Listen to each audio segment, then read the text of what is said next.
জামাত ইসলামী বিগত 53 বছরের লোক তৈরি করেছে, অর্থনৈতিক ফিল্ডে, রাজনৈতিক ফিল্ডে, সাংস্কৃতিক ফিল্ডে, শিক্ষার খাতে, স্বাস্থ্য খাতে। এমন কোন রাষ্ট্র পরিচালনার দিক নাই যে দিকে জামাত ইসলামী মানুষ তৈরি করে নেয়। এবং আমরা আল্লাহর আইন আর ভালো মানুষ দিয়ে চালায় দেখেছি, আমরা 100% সফল হয়েছি। ইসলামী অর্থনীতির দিক নির্দেশনা 80-র দশকে আমরাই দিয়েছি। ইসলামী ব্যাংকিং পদ্ধতি দেশে আমরাই চালু করেছি। এখন ট্র্যাডিশনাল সকল ব্যাংকে ইসলামী ব্যাংকিং এর শাখা আছে। আমরা কলকারখানা গড়ে তুলেছি।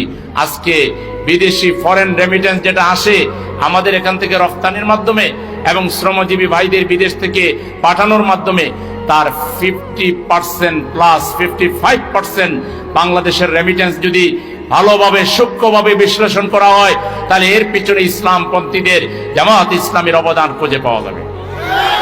তাহলে যে দল ক্ষমতায় না গিয়েও বাংলাদেশে অর্থনীতিতে এত বড় ভূমিকা পালন করেছে, সেই দলই তো বাংলাদেশ চালাতে পারে।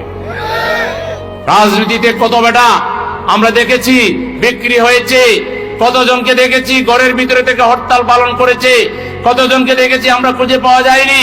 আমাদেরকে ফাঁসির মঞ্চে নেওয়া হয়েছে, আমাদের নেতাদেরকে ফাঁসি দেওয়া হয়েছে, অত্যাচার করা হয়েছে, আয়না করে নেওয়া হয়েছে, রিমান্ডে নেওয়া হয়েছে, নির্যাতন করা হয়েছে।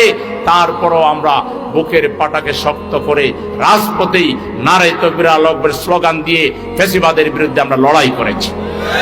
আমাদের হাজার হাজার ভাই আহত হয়েছে, শত শত ভাইকে আমরা আল্লাহর রাহে কুরবানি করেছি।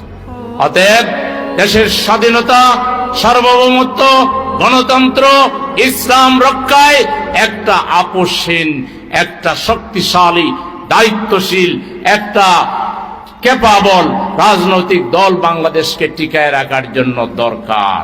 সেই দল বাংলাদেশে কয়টা আছে আপনারা দেখেন।